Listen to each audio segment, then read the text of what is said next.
নমস্কাৰ ছাত্ৰ ছাত্ৰীসকল।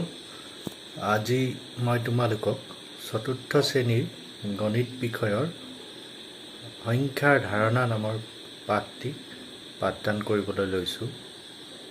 তোমালোকে খুব মনোযোগেৰে চাই যাবা আৰু নিজৰ কিতাপখন ভিডিঅ'টো চোৱাৰ সময়ত আগত উলিয়াই ল'বা। আহাচোন এতিয়া আমি পাঠটোৰ মাজলৈ যাওঁ। সংখ্যাৰ ধাৰণা।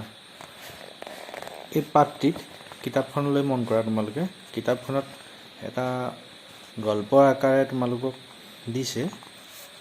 5 জুন হ'ল বিশ্ব পৰিৱেশ দিৱস। সেইদিনাখন এখন গাঁও আছিলে, ৰংপুৰ গাঁওখনৰ গাঁৱৰ মানুহখিনিয়ে গছপুলি ৰুইছে। এতিয়া তেওঁলোকে কি কি গছ ৰুইছে তাৰ এখন তালিকা দিয়া হৈছে। যেনেকৈ নাহৰ, কদম, বকুল, আম, জাম, মধুৰিআম, কঁঠাল, পনিয়ল আদি। এইবিলাক হ'ল গছৰ নাম। আৰু বিশ্ব পৰিৱেশ দিৱস উপলক্ষে তেওঁলোকে ৰোৱা এই গছখিনি কিমানটাকৈ পুলি ৰুইছে তাৰ তালিকা এখন তলৰ ছাইডত দিয়া আছে। চাওঁ আহাচোন তালিকাখনলৈ মন কৰা। ছবিখনত দেখিছানে তোমালোকে ধুনীয়াকৈ মানুহবিলাকে কিমান সুন্দৰকৈ গছপুলিবিলাক ৰুইছে বিশ্ব পৰিৱেশ দিৱসৰ দিনাখনৰ উপলক্ষে। গছপুলিবিলাক চোৱা তোমালোকে। এতিয়া প্ৰথম এই তালিকাখনত গছপুলিৰ নাম দিয়া আছে আৰু ইফালে তাৰ ছাইডতে গছপুলিৰ সংখ্যা অংকৰে লিখা আছে।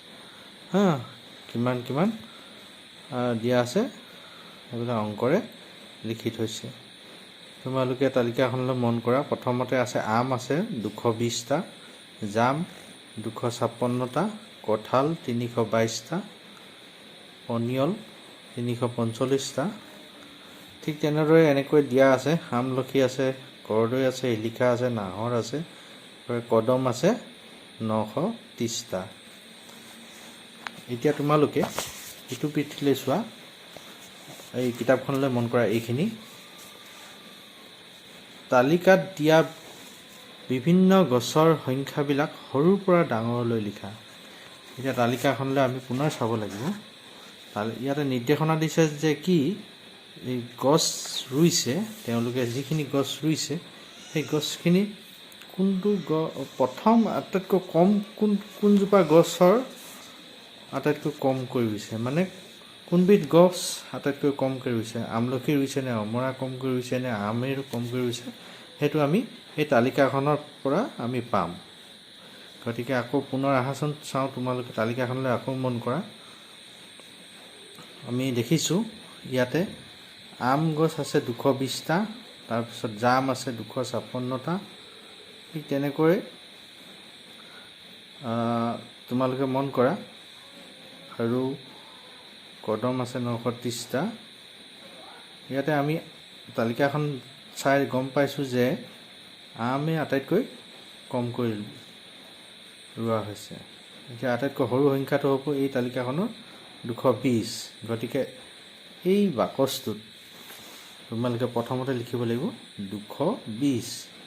তাৰপিছত 220তকৈ অলপ ডাঙৰ কি আছে, তাৰপিছত আছে 256 জাম, তাৰপিছত আছে জাম আটাইতকৈ কমতকৈ অলপ বেছি, বাকীবিলাকতকৈ কম। এনেকৈ তাৰমানে একাধিক ক্ৰমে সৰুৰ পৰা ডাঙৰলৈ আমি তেনেদৰে লিখি যাব লাগিব। তোমালোকে পাৰিবানে বাৰু? নে মই 3টামান কৈ দিছোঁ।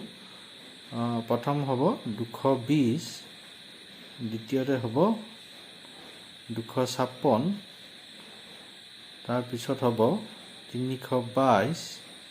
ঠিক এনেদৰে তোমালোকে একেবাৰে শেষত আটাইতকৈ ডাঙৰ আটাইতকৈ বেছি ৰোৱা গছবিধ হ'ল কদম গছ। ইয়াত 930টা পুলি ৰুইছিলে, সেইকাৰণে একেবাৰে শেষত হ'ব কিমান, 930। গতিকে তোমালোকে এই তালিকাখন চাই এই ঘৰখিনি সম্পূৰ্ণ কৰিবলৈ চেষ্টা কৰিবা। তাৰ পিছতেই দিয়া আছে গছপুলিৰ সংখ্যা। তালিকাখন চাই বিচাৰি উলিয়াই লিখা।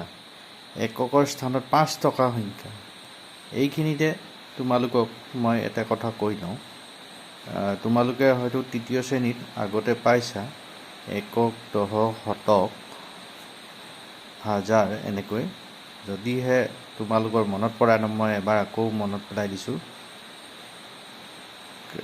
তোমালোকে জানি থোৱা দৰকাৰ, 0ৰ পৰা 0, 1, 2, 3, 4, 5, 6, 7, 8, 9 এইকেইটাক অংক বুলিও কয়, অংক বা সংখ্যা বুলিও কয়, মনত ৰাখিবা।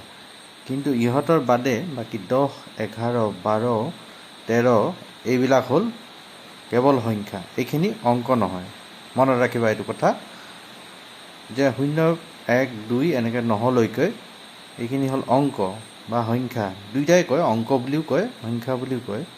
কিন্তু 10ৰ পৰা ওপৰলৈ যিখিনি সংখ্যা আছে এইখিনি হ'ল কেৱল সংখ্যা। এতিয়া তোমালোকে মন কৰা, আমি যিকোনো এটা সংখ্যা 5 বুলি ধৰা হওক লিখি ল'লোঁ। ইয়াতে 5 বুলি লিখোঁতে ইয়াতে অংক এটাই আছে, সেইটো হ'ল 5। ঠিক তেনেদৰে 1, 2, 12 লিখিলোঁ। ইয়াত আমি দুটা অংক পাইছোঁ, 1 আৰু 2। এই অংক দুটাই 12টো গঠিত, 1 আৰু 2 অংক দুটাই। ঠিক তেনেদৰে 346ত 3, 4, 6 আৰু 1234ত 1, 2, 3, 4 এইকেইটা অংক আমি পাওঁ। গতিকে এই অংকবিলাকৰ নিৰ্দিষ্ট গঠন আছে, সেই গঠনবিলাক চোৱা তোমালোকে। এতিয়া 1234 বুলি কওঁতে আমি প্ৰথমতে চোৱা এই সংখ্যাটোৰ তোমালোকৰ নিজৰ সোঁফালৰ পৰা, সংখ্যাটোৰ সোঁফালে প্ৰথম কি আছে? 4 আছে, দেখিছানে? 4ৰ আগৰ সংখ্যাটো হ'ল 3, 3ৰ আগৰ সংখ্যাটো হ'ল 2 আৰু 2ৰ আগৰ সংখ্যাটো হ'ল 1। এতিয়া এই অংককেইটাই গোটেইকেইটাই লগ লাগি পেলাই 1234 এই সংখ্যাটো গঠন হৈছে। এই অংককেইটাৰ পৰা এই সংখ্যাটো গঠন হৈছে, কিন্তু এই অংককেইটাৰ প্ৰতিটো এটা এটা নিজৰ নিজৰ স্থান আছে। এই স্থানবিলাকৰ নামবিলাক বেলেগ বেলেগ। এতিয়া এই সংখ্যাটোৰ মই ওপৰত লিখি দিছোঁ, চোৱা কোনটো স্থানৰ নাম কি। প্ৰথমতে সোঁফালৰ পৰা প্ৰথম ঘৰটো হ'ল 4, ওপৰত যিটো স্থান হয় 4ৰ স্থানটো হ'ল একক, এইটো একক বুলি কয়। তাৰপিছত দশক, দশকৰ স্থানত আছে 3। তাৰপিছত শতক, শতকৰ স্থানত আছে 2। তাৰপিছত হাজাৰ, হাজাৰৰ স্থানত আছে 1। গতিকে তোমালোকে মন কৰা কথাটো, এই সংখ্যাটোৰ আমি তেনেদৰে স্থানবিলাক নিৰূপণ কৰিব পাৰোঁ। তাৰপিছতে আমি লিখিছিলোঁ 346।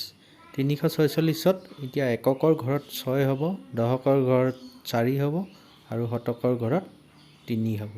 মানে ইয়াতে এককৰ 6ৰ স্থানীয় স্থানটো হ'ল এককৰ ঘৰ, 4ৰ স্থানটো হ'ল দশক আৰু 3ৰ স্থানটো হ'ল শতক। সেইকাৰণে শতকৰ পৰা শ হৈছে আচলতে, সেইকাৰণে আমি 300 কওঁ। বুজি পাইছানে কথাবিলাক? অলপ ধৰিব পাৰিছা?